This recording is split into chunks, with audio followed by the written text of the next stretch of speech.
幽霊絵馬。江戸後期の頃、京の竹屋町に一軒の質屋があった。この質屋の主人八左衛門は強欲で気が短く、陰で鬼の八左衛門と呼ばれる男だった。そんな八左衛門にも父親になる日が訪れた。八左衛門の妻は玉のようにかわいい男の子を産んだ。商いに忙しい八左衛門は子守をつけることにしたが、評判の悪い八左衛門のところに子守に来たいという者は誰一人いなかった。そんなある日、八左衛門の知り合いが子守にと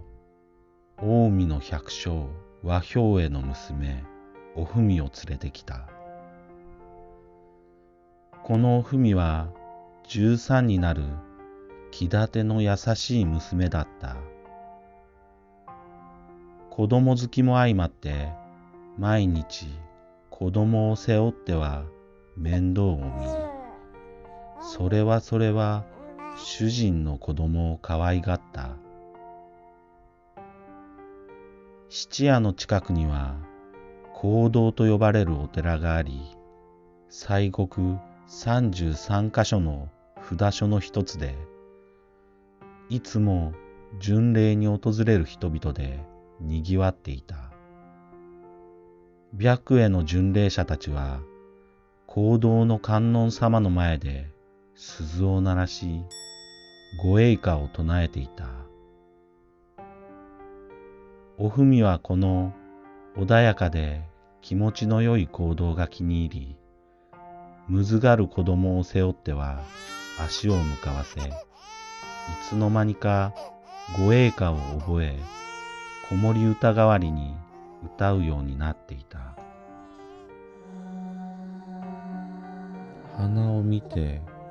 今は望みの講堂の庭のちぐさも盛りなるらん。しかし八左衛門はそれが気に食わなかった。というのも、この八左衛門が信じる宗派と異なっていた御詠歌を歌うことを快く思っていなかったのだ。そこで八左衛門はおふみの講堂への立ち入りを固く禁じた。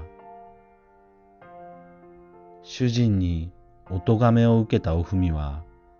母親からもらった手鏡を覗き込んでは、優しい両親を、楽しかった故郷を思い出し、寂しさを紛らわしていた。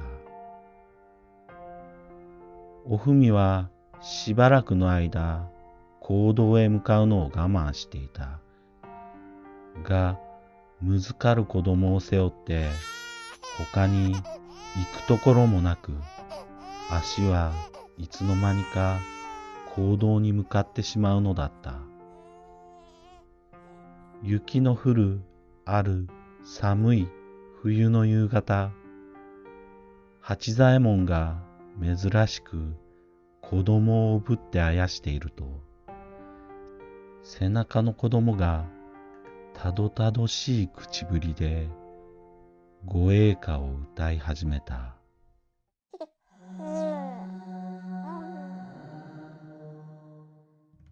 それを耳にした八左衛門は怒り狂いおふみを呼びつけて怒鳴った。おふみ、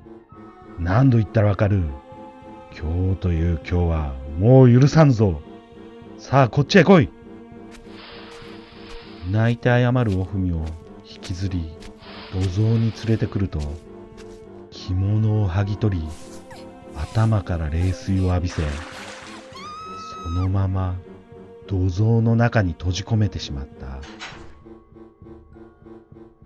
おふみは暗闇に包まれた土蔵の中で一人ガタガタと震えていた。ずぶ濡れの体に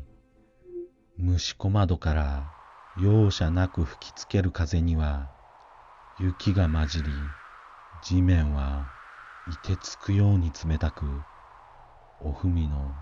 体温をみるみる奪っていった。おふみは、ごめんなさい、ごめんなさい、と泣き続けていた。泣くごとに吐き出される息は白いもやとなりかき消えて、吸い込む息は喉を刺すように冷たく、おふみの胸を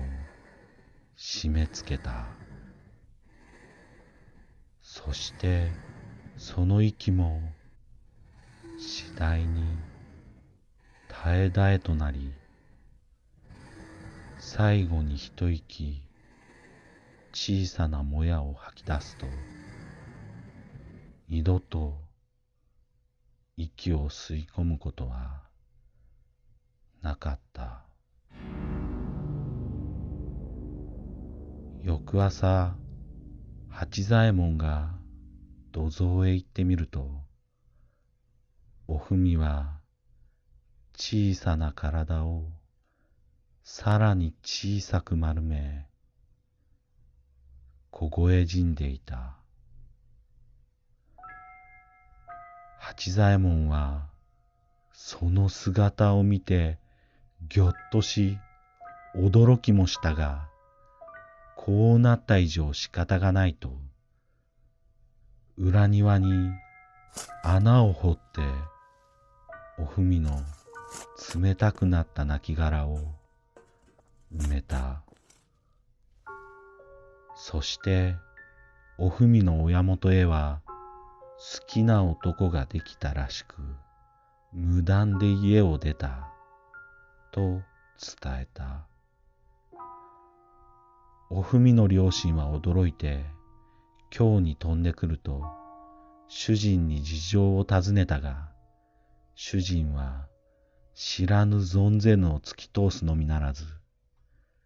突然家を出たおふみには困り果てていると文句を言い出す始末だった。おふみの両親はやむなく京の町を足を棒にして探し歩いたが、元より行方のわかるはずはなかった。そのうちおふみがいつも講堂へ行っていたと耳にし、講堂に赴いた。そしてもう仏様のお力にすがるしかないと、御栄歌を唱えながら本堂にこもり、何とぞ何とぞ娘が見つかりますようにと一心不乱に祈り続けた。京の町を足を棒にして探し歩いた両親は疲れ果て、いつしか眠りに落ちた。どのくらい眠ったのか、両親は人の気配を感じ、ふと目を覚ました。そこには薄暗い本堂の片隅に、悲しそうにしくしくと泣き続けるおふみの姿があった。おふみはか細い声で両親に訴えた。私はもうこの世におりません。私はご主人様に殺されて庭に埋められています。ここは寒い、暗い。どうか私を掘り出して供養してほしい。おふみはそう言うと、すーっともやのように姿を消した。両親はしばらくの間呆然としていたが、はっと我に返ると、おふみの消えた場所に駆け寄った。そこには見覚えのあるおふみの手鏡が置いてあった。そこでおふみの両親は夜の明けるのを待って再び主人を訪れたが、八左衛門は相変わらず知らぬ存ぜぬの一点張りだった。やむなく両親は奉行所に訴え出て一部始終を語り、ついにお上の手で裏庭に埋められていたおふみの亡骸を掘り出した。おふみの両親は変わり果てた我が子の姿に嘆き悲しみながら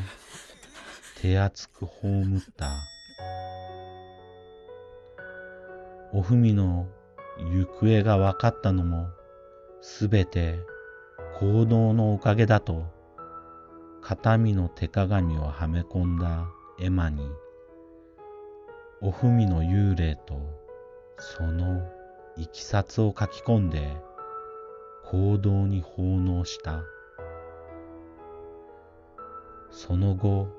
おふみを手にかけた八左衛門はお上の手に捕らえられ獄門にかけられた。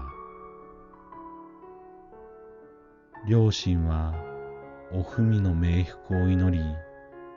御栄歌を歌いながら